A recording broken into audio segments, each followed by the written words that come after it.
Dis-moi donc, l'aide médicale à mourir, pourquoi ça a été mis sur pied? D'où ça vient tout ça? Dans le fond, l'aide médicale à mourir, ça remonte à quand même plusieurs années, plusieurs décennies. L'aide médicale à mourir, c'est issu de la loi concernant les soins de fin de vie. Cette loi-là est entrée en vigueur en 2015, mais elle a été adoptée en 2014. Puis, on s'entend, chaque loi commence avec une histoire triste. Ces histoires-là, je les ai vues dans mes cours à l'université. Il y a trois décisions que mes profs et que je trouve plus importantes. Il y a l'affaire Nancy B. contre l'Hôtel-Dieu de Québec en 1992. Dans le fond, l'histoire de cette femme, c'est une femme de 25 ans.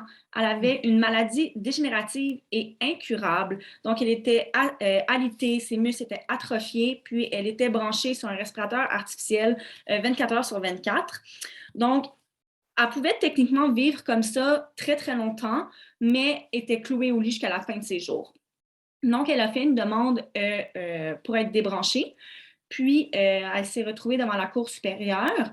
Puis, le juge de la Cour supérieure a décidé que oui, c'était possible de la débrancher parce qu'elle était lucide et apte à consentir aux soins au moment de la demande et que là, il s'agissait plus d'un refus de soins qu'un suicide médicalement assisté.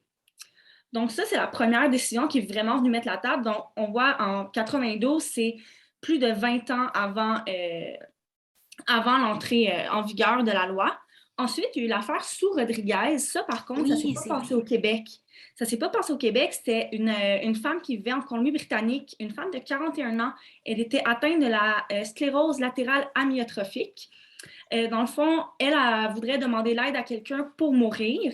Elle s'est adressée aux tribunaux. Sa cause s'est rendue jusqu'en Cour suprême. Exactement pourquoi c'est une décision aussi importante.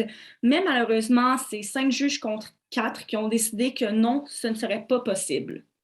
OK. Mais elle a tout de même réussi à mettre fin à ses jours en 1994 à l'aide d'un médecin anonyme qui l'a aidé dans son processus.